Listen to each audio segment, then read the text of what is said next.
And I'm not formal at all. So my basic role here is to kind of follow up on John. We did pass out a little bit of workshop stuff that we'll kind of go over. We're going to start by emphasizing the points that John made and go through some general examples.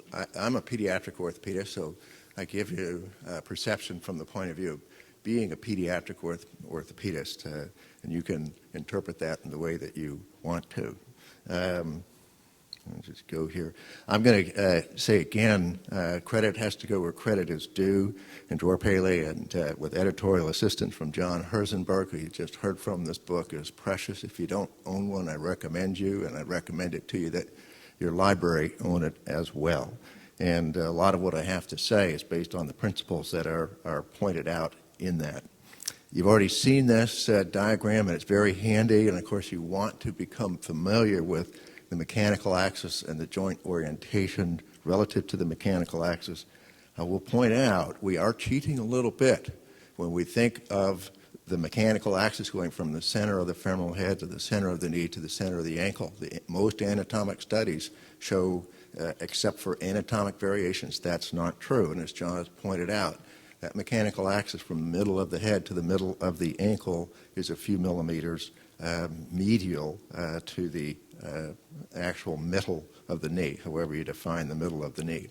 The other part I would make is to be careful to examine your patient first, before the radiographs, not only with respect to the limb length inequality, but the joint flexibility, joint instability, the nature of the problem, and to look at the other side. If you take one side as being normal, then really you should be using that person's mechanical axis and joint line orientations and making plan of the opposite side. So don't forget to look very carefully at the other side. John has pointed out the importance of getting proper x-rays. I like them with the blocks and the patella pointing straight ahead and the absence of significant rotational deformity. So now what we'll do is I'll overview what John already told you. How do you go through the steps in identifying that there is a coronal plane deformity in the lower extremity, and then where it is. And then Dror is going to tell you how to fix it, I hope. So the first step is, of course, the step 0, as Dror puts it, the mechanical alignment test, where you draw a line from the middle of the femoral head to the middle of the ankle. And in normal or average, that line will pass 7 or 8 millimeters medial to the middle of the knee. And if it goes lateral, that means the patient has a global valgus deformity. And if it goes more than 7 or 8 degrees medial or more than the opposite side, the patient has a varus deformity. John already touched on this little bugaboo, if you will, of the fact that the mechanical and anatomic axis have a different orientation in the femur, and you should be familiar and comfortable with both, but also be sure that you are communicating effectively which you are talking about, because that mechanical axis is 6 to 7 degrees convergent from proximal to distal compared to the anatomic axis. And of course, it makes a difference in the numbers for the joint orientation angles. In the tibia, it's a little bit simpler because the lines are parallel, and therefore the angle relationships don't change. But the mechanical and anatomic axis in the normal average tibia is translated a few millimeters medial on the anatomic compared to the mechanical, but the lines are parallel. Okay, so now that you have done the mechanical alignment test, then you want to determine the joint line orientations. And the first thing to do is to do that for the femur. So you have a line from the middle of the head to the middle of the knee and measure the mechanical lateral distal femoral angle, which John has already said is typically 87, 88 degrees. Reduced means valgus, and increased means varus. Then you want to do the same thing for the tibia. Draw an anatomic or mechanical axis for the proximal tibia, and then measure the medial proximal tibial angle, which again is typically 87 to 88 degrees. Less means there's varus deformity in the proximal tibia. More means that there is valgus. And as John mentioned, look for the joint convergent line which is 0 to 2 degrees, assessing for the presence of ligamentous instability aggravating the coronal plane deformity. And then the last thing is to check the orientation of the hip and the ankle. And I kind of put hip in quotation marks. I have a couple of examples. So in pediatric orthopedics, we see a lot of patients with some proximal femoral varus or valgus that I have no intention of treating because I don't really know that it's pathologic. And therefore, I will look at the hip for the presence of what is quote-unquote pathologic varus or valgus, but I won't automatically be looking for a 90-degree proximal mechanical lateral femoral angle. But in the tibia, it's simpler, of course, and the ankle mortise should be 89 degrees laterally with some more variation. And on the right-hand example, you can see there is some varus deformity there. Jor will talk to you a little bit more about this. It's a very important basic concept with angular deformities. And this is, in my example, I'm talking about coronal plane deformities. We're talking about deformity per limb segment. So if you have an obvious angular deformity in this example of the tibia, you draw the mechanical or anatomic axes that are parallel for the proximal segment and the distal segment, and they will intersect. That intersection in the middle of the bone is called the center of rotation of angulation, or the chora. And basically, the intersects defines the level of the deformity and where it needs to be corrected by a hinge to restore the normal axis of that limb, and the angle describes the amount of angular deformity that's present. I like to think more in terms of a hinge axis because I use a lot of external fixation and gradual opening wedge. It's the same basic principle. Rather than a point, it is a line. And any hinge or virtual hinge along that line will restore the mechanical axis or anatomic axis once you have completed the angular correction. And that hinge axis is the bisector of that intersect. And I think Jor will talk a little bit more about that. I really want to emphasize in pediatric orthopedics to watch out for what we call hidden choras. You don't want to say, I can see the valgus or varus is right there. You want to take the time to draw the axis for those limb segments and identify where these axes actually intersect. So in the left-hand example, the translation has caused the fact that the chora actually is more proximal to the obvious varus deformity. And you want to be sure to draw out the joint orientation lines both proximally and distally to make sure that there isn't an additional deformity at the joint in addition to the obvious one. This is, I would say, a sort of a sentinel or index case of mine to point this out. From some time ago, this patient presented to me with a valgus deformity and a little bit of limb shortening. The plate is in there because it had pathologic fracture, and the diagnosis was a solitary enchondroma. That enchondroma had resulted in the shortening and the valgus deformity. So, keen to use the Ilzoff external fixator and the principles. The basic principle of the correction is to create an apparatus that mimics the deformity and then put that apparatus on the patient's limb such that the proximal segment axis is parallel to the mechanical axis of the proximal segment, and the distal portion of it is parallel to the mechanical axis of the distal segment. Cut the bone and place the hinge somewhere along that bisector so that when you bring the rings parallel, the limb is straight and you've restored the mechanical axis. Well, here's what happened. Before the leg was perfectly straight, or rather before the rings were perfectly parallel, the leg looked perfectly straight. And what to do? We knew from looking at the x-rays that our frame was mounted exactly correctly. Do we leave it with this little bit of undercorrection or do we continue? And I chose to continue. And you can see postoperatively the patient has a little bit of varus. Why?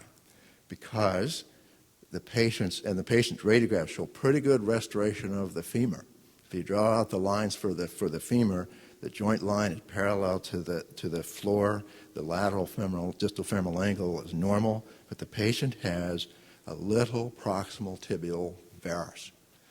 And because he was growing, he is trying to compensate for this pathologic distal femoral valgus by a little bit of proximal tibial varus.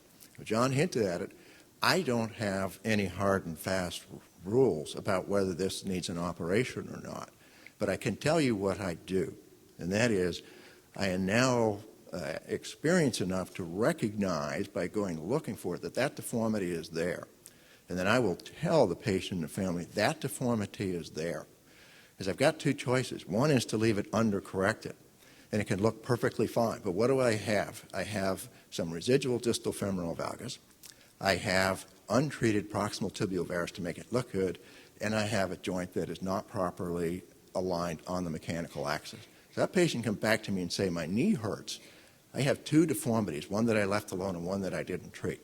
So almost always, I'm going to say, I am going to correct that limb segment I'm operating on as perfectly as I can make it. And if that residual deformity is not acceptable to you, or I recommend that it not be acceptable to you, to deal with it separately. But the point is that in the growing child, the body absolutely categorically cares about sagittal alignment. So this is a patient who has a traumatic lateral distal femoral physeal arrest producing an obvious valgus deformity, but similar to the case that I just showed you, there is some proximal tibial varus to compensate.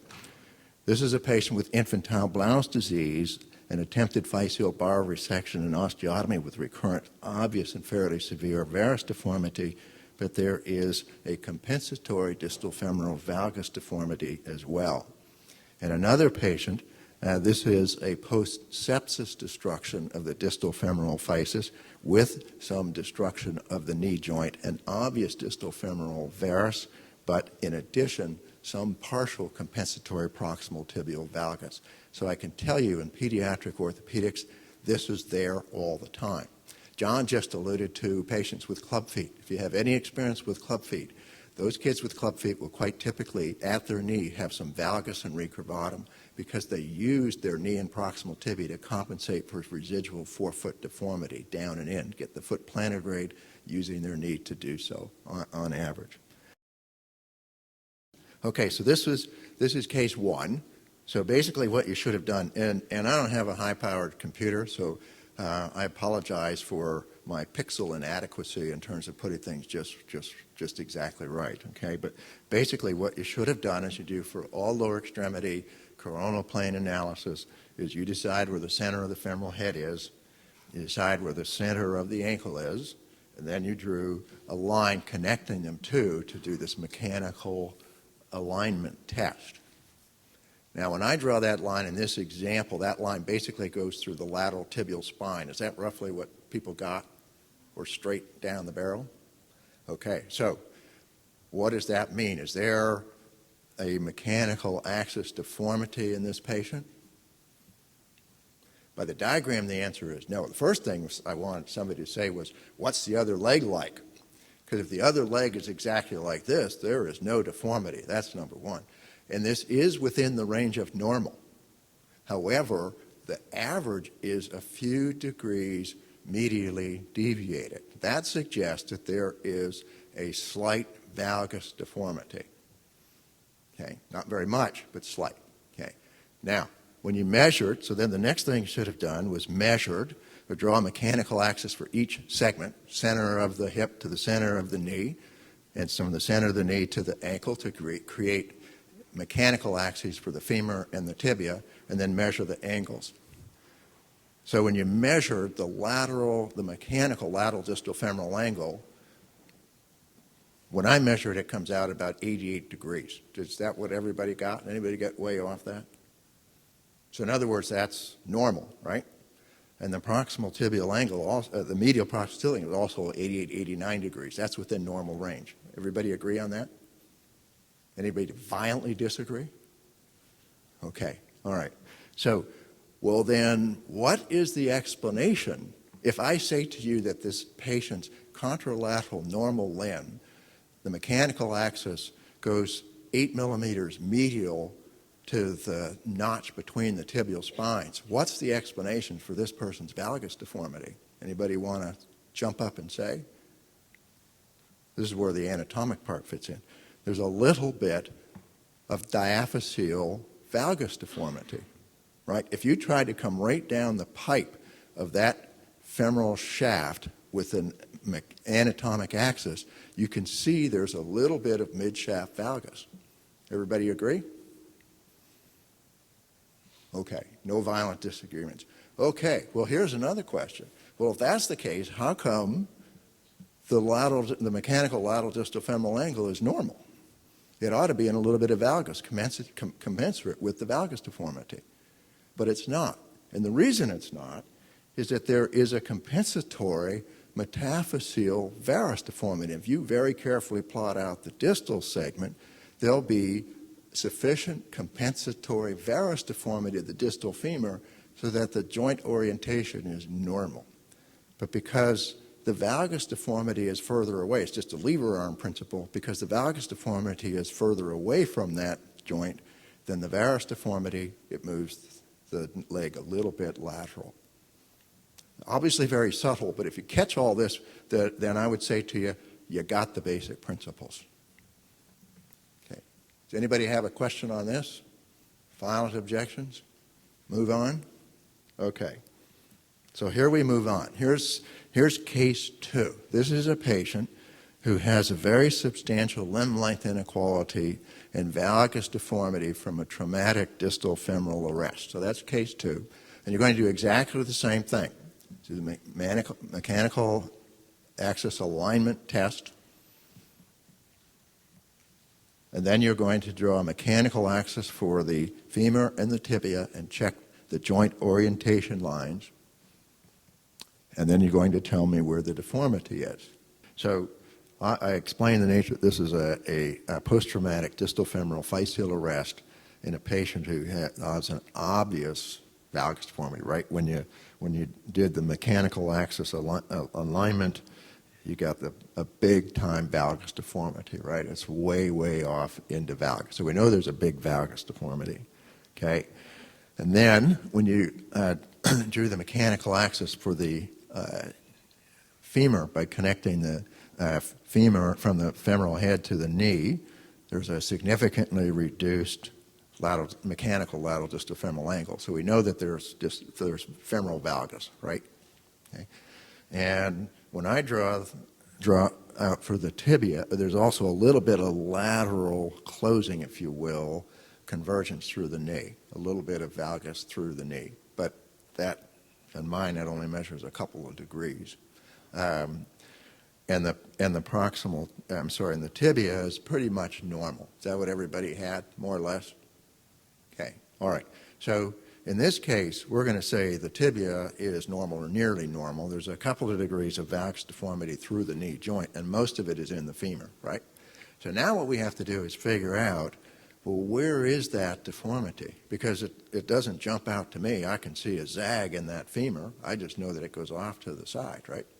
So, but we know there's valgus deformity in the femur. Now we want to find the chora. We want to find the intersect of the proximal femoral segment and distal femoral segment mechanical or anatomic axes. And here's where the bit that I mentioned before comes in. Here's the problem. If I use the mechanical axis principle of a 90-degree mechanical lateral proximal femoral angle, this patient has some valgus deformity.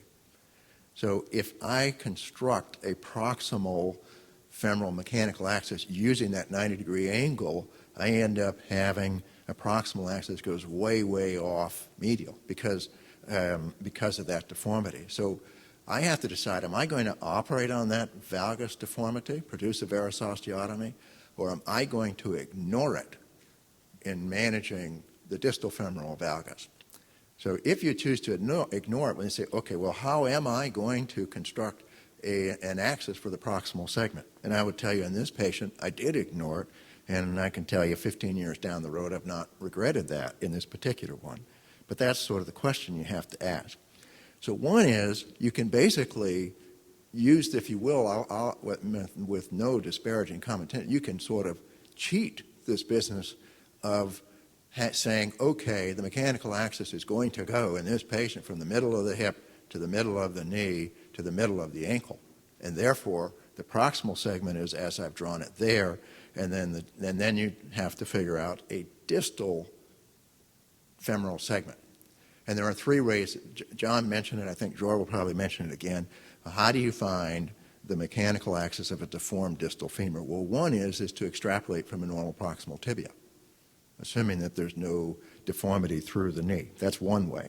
The other is to fall back on anatomic, and that's a little bit tedious because it's not so easy to say, okay, well, here's where the distal tibial, or the distal anatomic axis needs to be.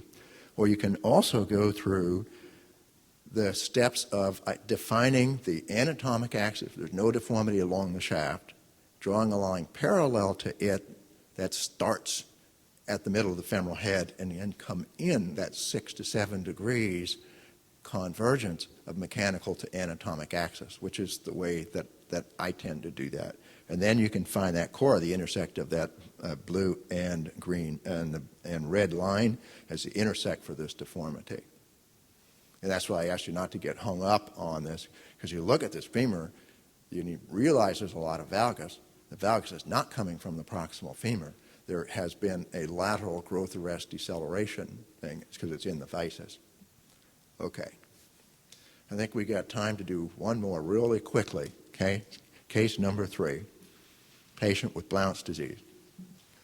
Okay, so what you're going to do, right, is do a mechanical axis alignment test by going from the middle of the femoral head to the middle of the ankle. Heck, you know, right off the bat, you're going to have a big-time varus deformity. Right? Okay, and then I'll just finish in fairness to the neck. So then what you've done, what you should then do is draw a mechanical axis for the femur and a mechanical axis for the tibia, and check the joint orientation lines. We'll skip the hip if you'll allow me to do so, and just look at the mechanical lateral distal femoral angle, the medial proximal tibial angle, and the lateral distal tibial angle. Okay? So there's the case. Obvious, huge varus deformity. This patient's diagnosis is adolescent Blount's disease with some shortening. And then when you drew the mechanical axes of the femur and the tibia, again ignoring the upper femur and just connecting the dots, the middle to middle, I assume everybody got some distal femoral varus deformity, right? The mechanical lateral distal femoral angle is increased past 87 degrees, right? Everybody got that? And then, of course, the big deformity is in the proximal tibia. You can see that medial proximal tibial angle is, I don't know, it's like about 60 degrees, whatever it measures. So there is a lot of deformity in the proximal tibia. And then there is a little bit of deformity in the ankle. There is some valgus deformity in the ankle. So while this patient's anatomic abnormality presumably starts in the medial proximal tibia, producing growth deceleration and varus, this person also has a little bit of varus in the distal femur, and he has some compensatory valgus in the ankle. And that's when the fist fight starts about what you're going to fix and how you're going to fix. For me, I'm going to start by fixing that proximal tibial deformity, alerting them to the presence of the distal femoral varus deformity, or growth modulating it if I have that option. And in my practice, that ankle deformity has almost never been symptomatic. We have one patient that I'm aware of where it was symptoms. So I tend to say, well, you let me know that's a problem to you. But that's my approach clinically. Well, I should stop. I'm going to be around, and I'm happy to have any kind of further discussion with anybody at any level. So thanks very much for your very good attention.